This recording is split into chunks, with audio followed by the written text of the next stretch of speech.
Tanggal 11 November, hari ke-316. Bacaan Kisah Para Rasul 27 sampai 28. Perjalanan Paulus ke Roma. Garis besar. Selama perjalanan berbahaya melalui laut ke Roma, Tuhan meyakinkan Paulus dalam mimpi bahwa dia akan berdiri di hadapan kaisar untuk menjadi saksi Injil. Catatan Lukas ini ditutup dengan Paulus di Roma, di dalam tahanan rumah selama 2 tahun, dengan terus terang dan tanpa rintangan apa-apa. Ia memberitakan kerajaan Allah dan mengajar tentang Tuhan Yesus Kristus. Kisah Para Rasul 28 ayat 31. Renungan harian. Benih terbaik sekalipun hanya berkecambah di tanah yang tepat. Kisah Para Rasul 28 ayat 24 adalah ringkasan dari tanggapan atas penaburan benih Paulus di kota Roma. Ada yang dapat diyakinkan oleh perkataannya, ada yang tetap tidak percaya. Ini adalah pengingat bahwa bahkan Rasul Paulus tidak dapat membujuk seseorang untuk berpaling kepada Allah jika orang itu tidak mau mendengar, melihat, mengerti, dan berbalik. Pasal 28 ayat 27. Anda dapat mengharapkan respon yang sama ketika Anda menjelajah dengan firman kehidupan. Sebagian orang akan percaya karena Allah telah berjanji bahwa firman-Nya akan mencapai apa yang diinginkannya. Yesaya 55 ayat 11. Dan beberapa orang tidak akan percaya, bukan karena pesannya kurang, tetapi karena mereka tidak mau bertobat. Jangan berkecil hati pada orang-orang golongan yang terakhir ini, dan jangan kaget pada yang golongan pertama. Seperti Paulus, tetaplah berdoa, berbagi, dan mencari. Kita menaklukkan hati tidak dengan cara yang indah, tapi dengan cara yang terus-menerus.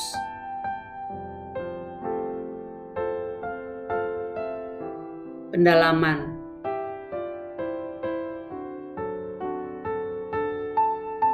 Saran bijak yang diabaikan. Kisah Para Rasul 27 ayat 9. Paulus memiliki alasan untuk khawatir tentang berlayar pada titik ini. Ungkapan Lukas untuk akhir musim gugur secara harfiah adalah setelah berpuasa.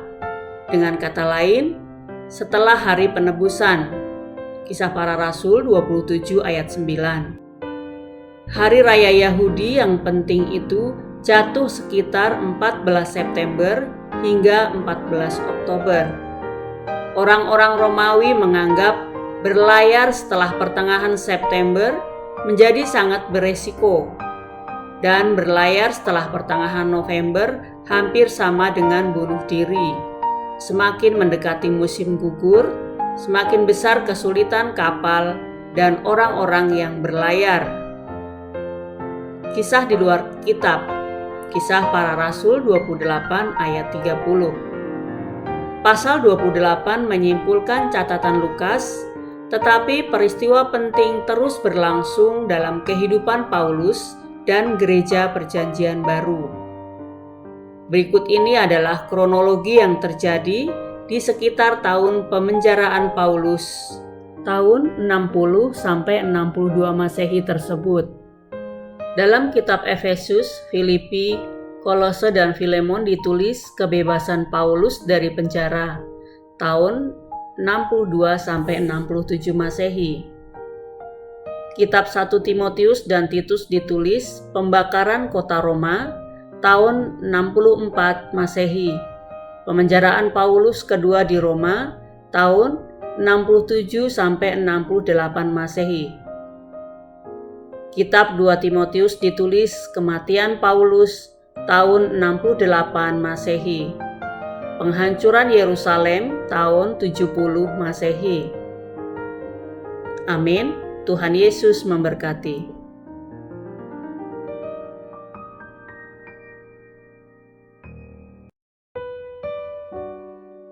Kisah Para Rasul pasal 27.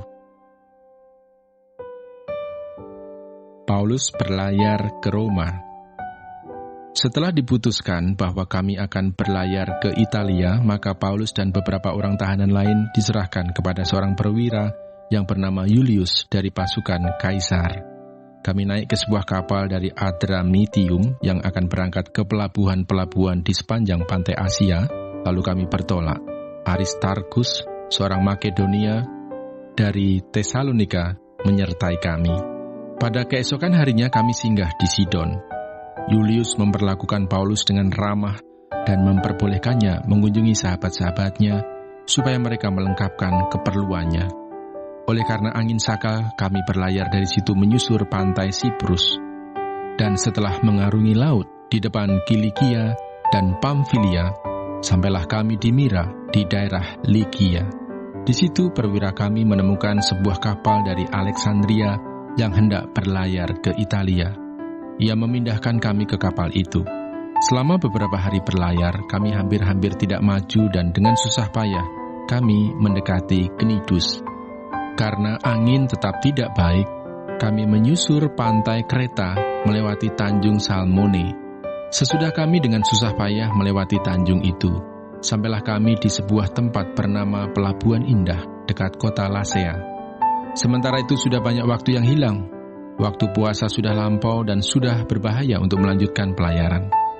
Sebab itu Paulus memperingatkan mereka, katanya, "Saudara-saudara, aku lihat bahwa pelayaran kita akan mendatangkan kesukaran-kesukaran dan kerugian besar, bukan saja bagi muatan dan kapal, tetapi juga bagi nyawa kita." Tetapi perwira itu lebih percaya kepada jurumudi dan nahkoda daripada kepada perkataan Paulus. Karena pelabuhan itu tidak baik untuk tinggal di situ selama musim dingin, maka kebanyakan dari mereka lebih setuju untuk berlayar terus dan mencoba mencapai kota Phoenix untuk tinggal di situ selama musim dingin. Kota Phoenix adalah sebuah pelabuhan pulau Kreta yang terbuka ke arah barat daya dan ke arah barat laut. Pada waktu itu angin sepoi-sepoi bertiup dari selatan. Mereka menyangka bahwa maksud mereka sudah tentu akan tercapai. Mereka membongkar sauh lalu berlayar dekat sekali menyusur pantai Kreta. Kapal terkandas.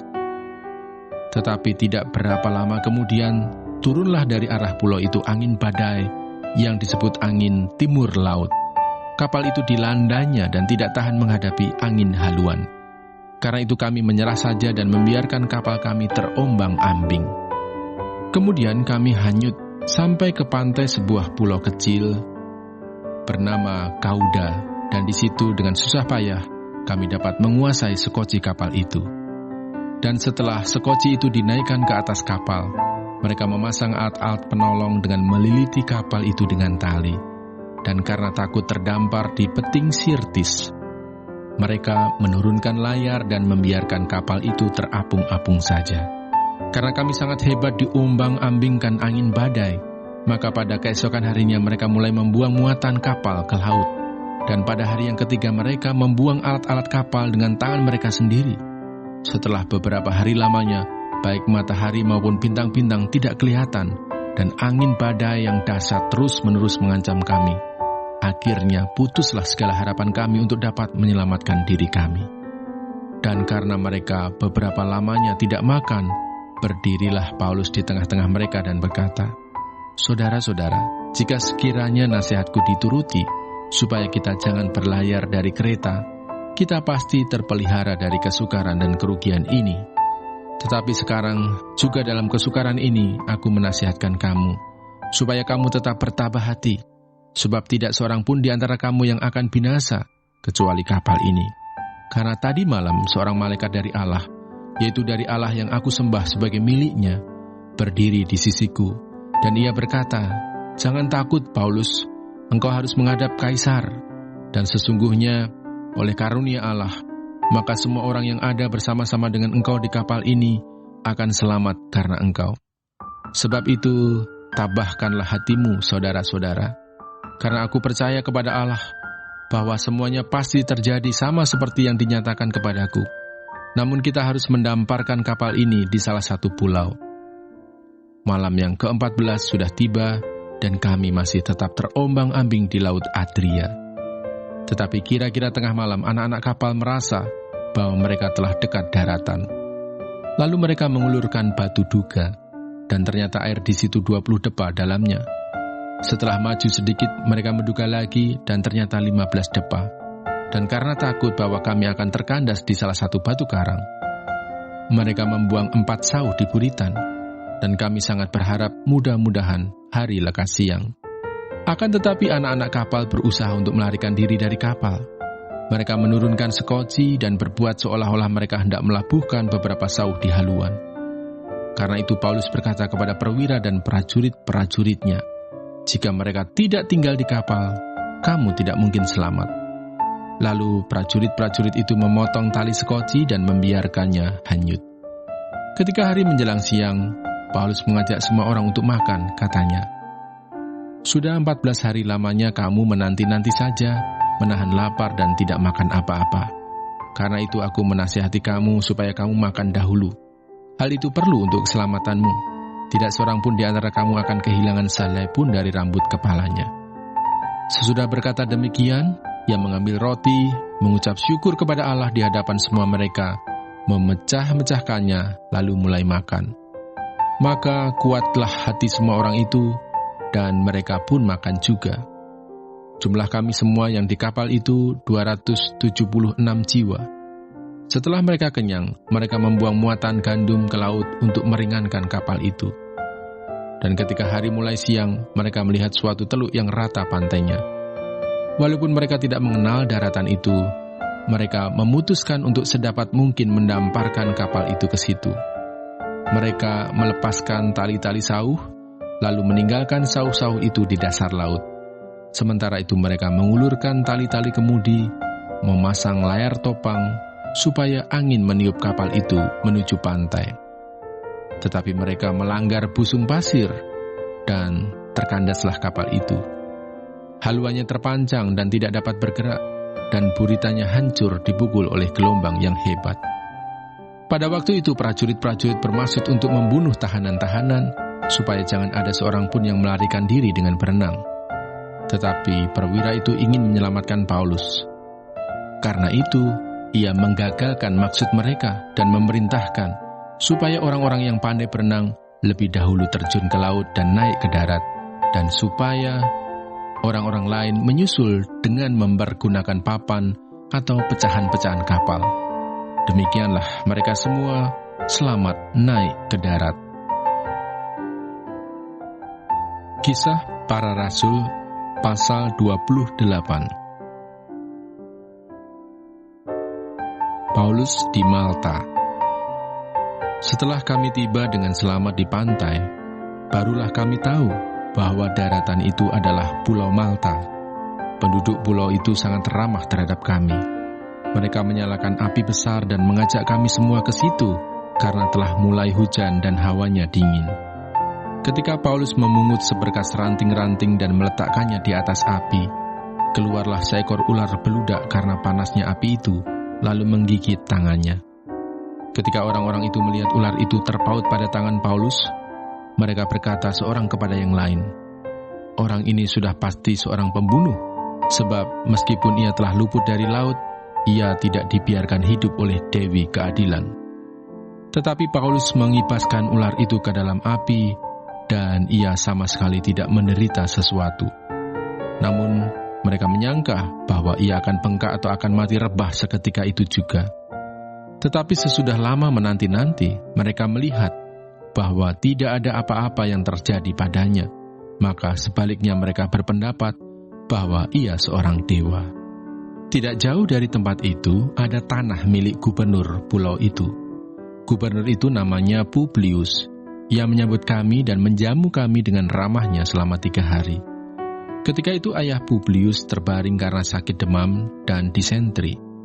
Paulus masuk ke kamarnya. Ia berdoa serta menumpangkan tangan ke atasnya dan menyembuhkan dia. Sesudah peristiwa itu datanglah juga orang-orang sakit lain dari pulau itu dan mereka pun disembuhkan juga. Mereka sangat menghormati kami, dan ketika kami bertolak, mereka menyediakan segala sesuatu yang kami perlukan. Paulus tiba di Roma.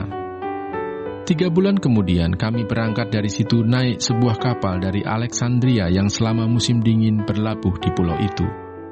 Kapal itu memakai lambang Dioskuri. Kami singgah di Sirakusa dan tinggal di situ 3 hari lamanya.